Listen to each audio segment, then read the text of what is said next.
En 1939, après l'invasion de la Pologne, la France et la Grande-Bretagne déclarent la guerre à l'Allemagne.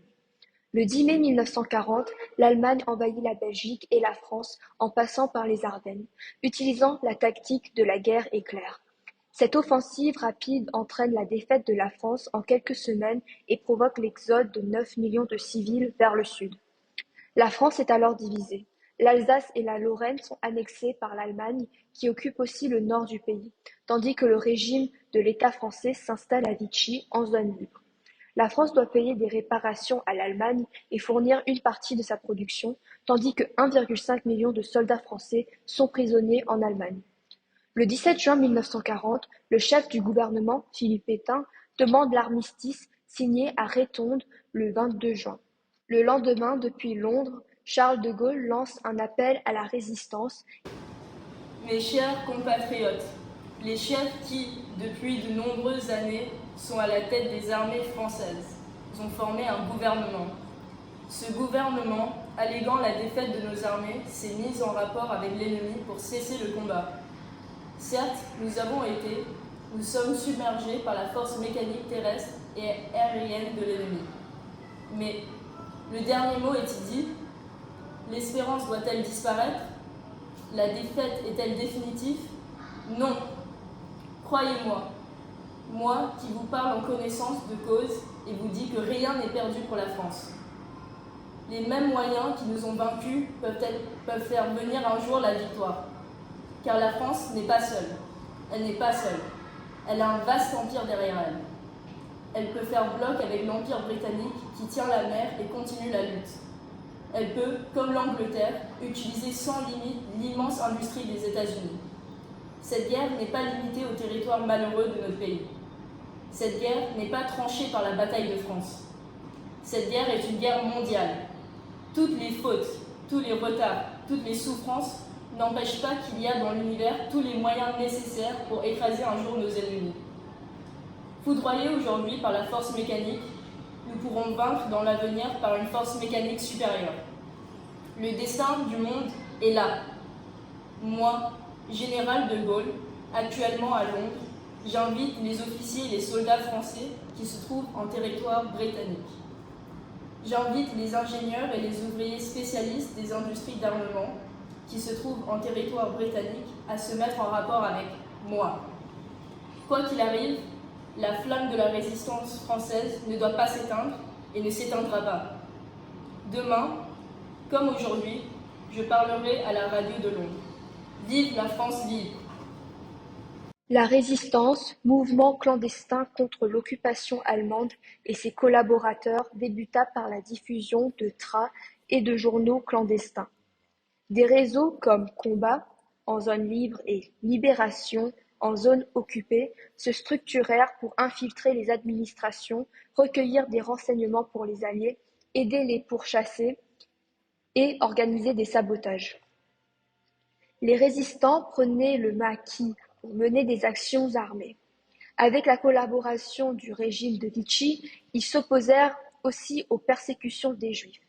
L'invasion de l'Union soviétique en 1941 amena les communistes à rejoindre la résistance, qui grandit encore après l'invasion de la zone libre en 1942 et l'instauration du service du travail obligatoire en 1943.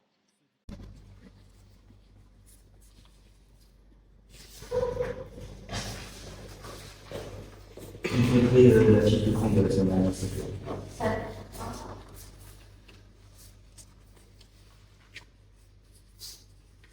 Voici la fiche de compte de la semaine dernière. Ok, merci. Fais-moi le bilan d'ici dans le rapport pour commencer.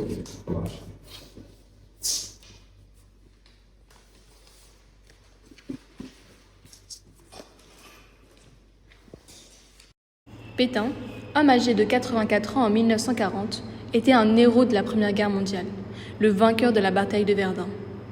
Le 10 juillet 1940, à Vichy, les députés confièrent à Pétain les pleins pouvoirs constitutionnels. Ainsi, il mit fin à la Troisième République et instaura l'État français. Pétain voulait restaurer l'autorité de l'État et remettre le pays au travail. Le régime adopta une rhétorique nationaliste, rejetant la devise française liberté, égalité, fraternité et la démocratie. Il supprima le suffrage universel et les partis politiques. La France devait accomplir une révolution nationale, se tourner vers des valeurs traditionnelles, le patriotisme, la famille, la religion. Travail, famille, patrie furent la devise du nouveau régime. Les femmes devaient rester au foyer pour éduquer les enfants. Dans les écoles, les enfants participaient à des chantiers de jeunesse où ils recevaient une éducation sportive, mais aussi patriotique et morale. Le maréchal développa autour de lui un véritable culte de la personnalité. Chansons, maréchal nous voilà, portraits dans toutes les classes, le régime supprima la liberté de la presse et le droit de la grève, interdit les partis et les syndicats. Les fonctionnaires devaient prêter serment, l'État favorisa le corporatisme. En 1942, les dirigeants de la Troisième République, dont Léo Boon et Édouard Daladier, furent jugés pour n'avoir pas préparé la France à la guerre. En France, la collaboration d'État fut officiellement initiée en octobre 1940 par Pétain, chef d'État, qui serra la main à Hitler et invita les Français à collaborer avec l'Allemagne. Sie haben den Krieg gewonnen. Wir werden den Norden Frankreich erobern, die Juden, und wir wollen Arbeiter. C'est vrai, nous avons perdu la guerre. Nous allons collaborer. Cependant, nous voulons le contrôle du sud de la France et de l'armée, mais également la libération des prisonniers. Persuadé de la victoire finale de l'Allemagne, le maréchal Pétain entama une politique de collaboration de sa propre initiative. En serrant la main à Hitler, le 24 octobre 1940 à Montoire, Pétain entendait lui témoigner le soutien de la France. Très favorable aux Allemands, Pierre Laval dirigeait le gouvernement français à partir d'avril 1942. Il multiplia les initiatives dans le cadre de la politique de collaboration d'État. L'Allemagne ayant besoin de la main-d'œuvre, il instaura la relève. Un prisonnier français libéré contre l'envoi de travailleurs français en Allemagne en 1942. Puis, le STO, le service du travail obligatoire, un an plus tard. En 1943, Laval créa la milice, une organisation paramilitaire qui luttait avec les Allemands contre les résistants.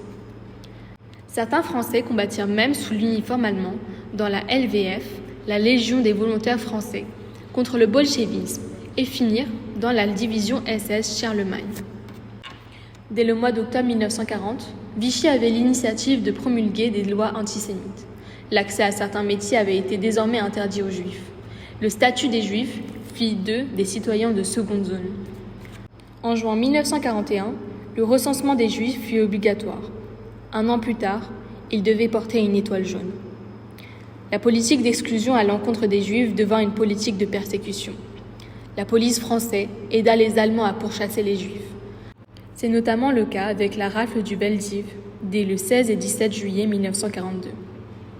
Les francs-maçons et les étrangers qui furent enfermés dans des camps d'internement avaient été envoyés dans des camps de concentration. Sur les 300 000 Juifs habitant en France en 1939, 75 000 furent déportés. De Gaulle chercha à représenter la France du côté des Alliés. Ainsi, il organisa les Forces françaises libres, FFL. Le territoire de l'Empire colonial se rallièrent à lui à partir de l'été 1940. Mais les résistants furent peu nombreux à rejoindre De Gaulle dans la capitale britannique. Cependant, grâce aux 7 000 hommes présents à Londres, en juillet 1944, avec le soutien des Anglais et quelques colonies, les forces françaises libres participèrent au combat, à Bir Hakeim, en Afrique du Nord ou sur le front de l'Est. Bien que modeste sur le plan militaire, cette participation revêtit une grande importance politique. Pour être plus efficace, la résistance devait s'unifier. De Gaulle pourrait ainsi parler au nom de toute la France libre et les résistants intérieurs pourraient ainsi recevoir les armes qui leur manquent.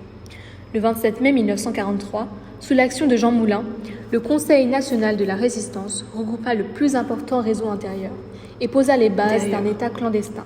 Mes chers Peu après, compatriotes, aujourd'hui, nous sommes réunis dans un moment crucial de notre histoire. La France est aux mains de l'occupant nazi et notre liberté est menacée. chef du mouvement Combat, chef du mouvement Franc-Tireur et chef du mouvement Libération Sud et chef du mouvement communiste. Au-delà de nos différences, nous partageons une conviction commune, celle que la France doit se libérer de la tyrannie et redonner un pays libre, juste et démocratique. Nous devons travailler ensemble, partager nos ressources, nos informations et nos compétences. Chaque acte de sabotage, chaque mission et chaque opération contribue à l'affaiblissement de l'ennemi et rapproche l'heure de notre victoire. Je proclame ainsi la création du Conseil national de la résistance. Vive la résistance, vive la France libre. C'est bien joli ton discours, Rex. Mais où sont les armes? Ça fait des semaines que nous les attendons. Nous les recevons rapidement. Rex, j'ai la chance d'être liste des collaborateurs de notre expérience. Ça pourrait nous aider. Je suis une question en plus. Quand et où vont-nous partir les amis? Très bien. D'un État clandestin. Peu après, Jean Moulin fut arrêté, torturé et exécuté par les Allemands. Mais son action a permis de rassembler les résistants de la FFI, Force française de l'intérieur, à partir du mars 1943. De Gaulle réussit à associer les Français libres et résistants de l'intérieur. J'exige toute la liste de tous les résistants, tout de suite. Toutes les adresses. Je veux maintenant, tout de suite. Écris. Allez, je ne rien avant. Vous êtes des ordures, pire que des animaux. Vous avez déjà perdu plusieurs batailles. Vos jours sont comptés.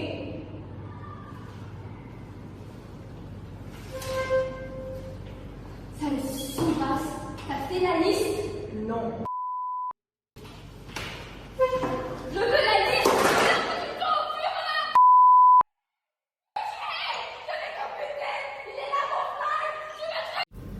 Le 6 juin 1944, l'opération Overlord fut lancée pour libérer la France via un débarquement massif en Normandie. Malgré de lourdes pertes initiales, 150 000 hommes réussirent à débarquer grâce aux parachutistes et à l'aviation. Les résistants sabotèrent les voies de communication et harcèlent les troupes allemandes et la Malice, libérant certaines régions avant l'arrivée des Alliés. Paris se souleva et fut libéré le 25 août 1944 avec l'arrivée des chars de la 2e division blindée de Leclerc. Ces combats coûtèrent cher. On les manque, personne ne bouge. Personne ne bouge.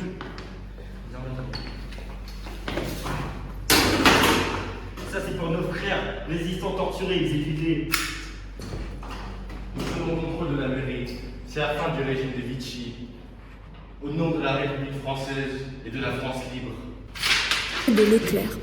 Ces combats coûtèrent cher avec des répressions brutales comme à Oradour-sur-Glane le 10 juin 1944. Dans la France libérée, certains résistants, notamment communistes, menèrent une épuration parfois expéditive. Le 2 juin 1944, De Gaulle proclama le gouvernement provisoire de la République française. En France, pendant l'été 1945, l'épuration s'organisa. Les collaborateurs furent pourchassés. Certains furent même exécutés sans jugement. Pétain, quant à lui, fut condamné à mort, mais sa peine fut commuée en détention perpétuelle. Laval et d'autres collaborateurs furent exécutés.